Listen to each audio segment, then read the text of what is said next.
Good morning India. दोस्तों नमस्कार। दोस्तों हमारी चैनल की कहानियाँ आपको रोज़ाना मिलती रहे, इसके लिए आप हमारे चैनल को सब्सक्राइब ज़रूर करें और साथ ही इस वीडियो के पसंद आने पर वीडियो को लाइक करना ना भूलें। दोस्तों कहानी शुरू करने से पहले आपको एक बात बता दूं, इस कहानी को सुनते वक्त अगर आप ईयरफोन या फिर हेडफोन का उपयोग करेंगे, उससे इस कहानी की ऑडियो आपको पसंद आएगी जब आपके कानों तक पहुंचेगी। चलिए दोस्तों इस कहानी को शुरू करते हैं। मैं अरुण और मैं कुरुक्षेत्र हरियाणा का रहने वाला हूँ। मैं प्राइवेट जॉब करता हूँ और मैं शादीशुदा हूँ। मेरी वाइफ की दूर की रिश्तेदार एक औरत जो उसकी ऐसे तो चचेरी बहन लगती है, उसका नाम परमा है। ये बात तब की है जब एक दिन मैं मेरी पत्नी को लेकर उसके मामा घर गया था। वो मामा के लड़का यानी मेरे साले का जन्मदिन था। कार्यक्रम कुछ 20-25 लोगों के लिए बुलाया गया था, तो परमा भी वहाँ आई थी। परमा मेरी पत्नी की चचेरी बहन थी। वो मेरी पत्नी को दीदी कह के बुलाती थी। वो मुझे पहले से ही बहुत पसंद थी। उसका पति ट्रक चलाता और बहुत दिनों बाद घर आता था। वो भी जब मुझे मिलती तो मुझे उसकी आंखों में कुछ और ही दिखता। वैसे तो परमा के 2 लड़के थे। बड़ा लड़का कुछ काम करता और छोटा लड़का पढ़ाई कर रहा था। वो देखने में कुछ उतनी खास तो नहीं थी, लेकिन हाँ, उसे देख के उसके उम्र के बारे में कुछ समझ में ना आता। उसे देख के लगता कि वो अभी 25-26 साल की है। रात को जब फंक्शन शुरू हुआ तो बहुत सारे लोग इकट्ठा हो गए, पर उसकी निगाहें मेरे तरफ ही थी। पहले तो मैंने सोचा कि कोई पंगा ना हो जाए, तो उसकी तिरछी नज़रों से मेरा दिल चीर रही थी। 1-2 बार जब उससे नज़रें मिली तो हल्का सा मुस्कुरा दी। बदले में वो भी मुस्कुरा दी। मुझे लगा आज कुछ तो मैटर जरूर होगा। जब केक कट गया तो फ़ोन से एक दूसरे की फ़ोटो ले रहे थे सब। मेरी फ़ोटो लेते वक्त उसने आंख मार दी। पहले तो मैं डर गया, आसपास कोई देख लेगा तो मेरी तो बैंड बजना निश्चित था। पर आसपास देखकर मैंने भी हल्की आंख मार दी। कुछ देर इसी तरह आंख मिचोली चलती रही। फिर उसने मुझे छत आने का इशारा किया। मैंने भी सर हाँ में हिला दिया। तब मैं अपने पत्नी से बोला, मैं जरा बाहर घूम के आता हूँ। वो ओके बोलकर फंक्शन में बिजी हो गई तो मैं छत पर चला गया और परमा के आने का इंतज़ार करने लगा। 5 मिनट तक वो नहीं आई तो मुझे लगा शायद वो नहीं आएगी, लेकिन मैंने सोचा थोड़ा और देर इंतज़ार कर लेता हूँ। फिर कुछ देर इंतज़ार करने के बाद परमा आई। वो क्या खूबसूरत लग रही थी, मैं आपको बता नहीं सकता।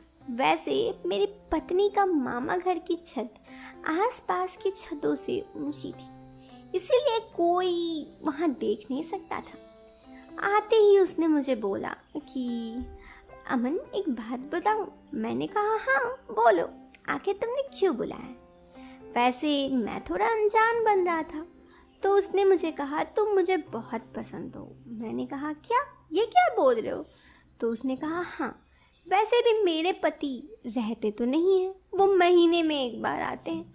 मैं ज़िंदगी में बहुत अकेली और तन्हा हूँ, और जब भी मैं तुम्हें देखती हूँ तुम मुझे बहुत अच्छे लगते हो। उसकी बातों पर मैं उसे बस देखता रह गया। उसने कहा मुझे पता है तुम्हारे आँखों में भी मेरे लिए कुछ दिखता है। बात तो उसकी सही थी, मैं तो उसे पहले से पसंद करता था, तो मैंने भी उसे बहाना ना बनाते हुए कहा आई लव यू टू। थोड़ी देर ऐसे ही रहे और फिर मैंने कहा अभी नीचे चलते हैं। उसने कहा कि तब हम कब मिलेंगे? मैंने कहा तुम ही बताओ कब मिलना चाहती हो? उसने कहा कल सुबह आ जाना, मेरे दोनों बेटे चले जाएंगे, उसके बाद तुम मेरे घर आ जाना। मैंने कहा ठीक है आता हूँ।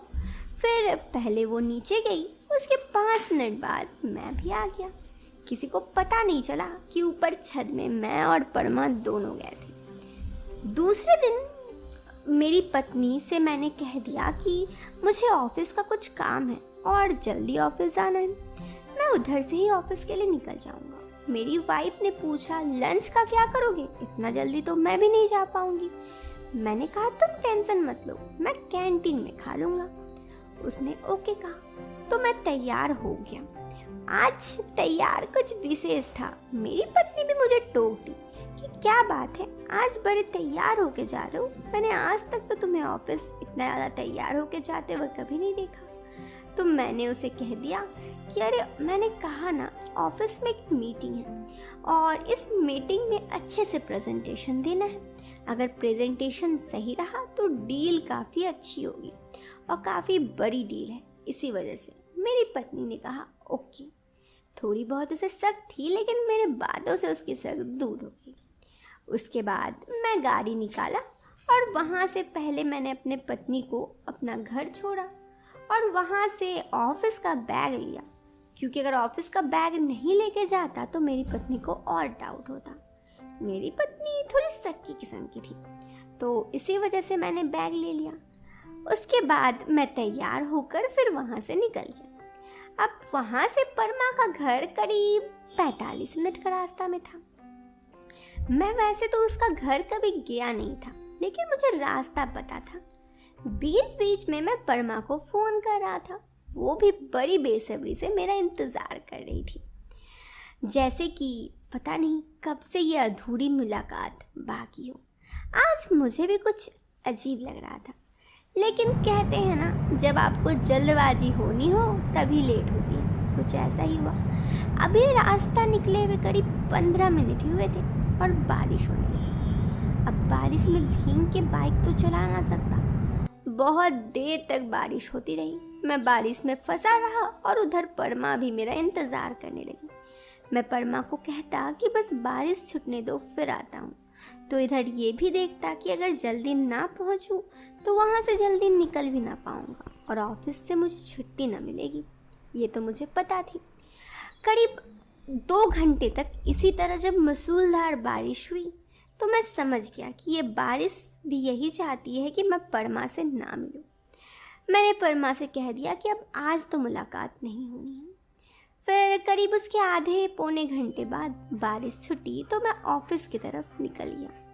मुझे लगा कि अब भगवान भी यही चाहते हैं कि मेरी परमा से मुलाकात ना हो, नहीं तो ये बिन मौसम बारिश कभी ना होती। उसके बाद मैं वापस अपने ऑफिस की तरफ चला गया। लेकिन हाँ, परमा से फ़ोन पे बातें होती रहती हैं, लेकिन उससे ये मुलाकात अब भी अधूरी है। जब मुलाकात पूरी होगी तो आपको दूसरी कहानी ज़रूर शेयर करूँगी। तो दोस्तों, ये कहानी तो यहाँ ख़त्म हो गई। कैसी लगी आपको ये कहानी? आप हमें कमेंट बॉक्स पे अपना जवाब ज़रूर दें। वीडियो के पसंद आने पर आप इस वीडियो को एक लाइक और चैनल पे पहली बार आए हैं तो सब्सक्राइब करें। मिलते हैं फिर एक नए वीडियो में एक नए और इंटरेस्टिंग टॉपिक के साथ। Till then bye bye, take care.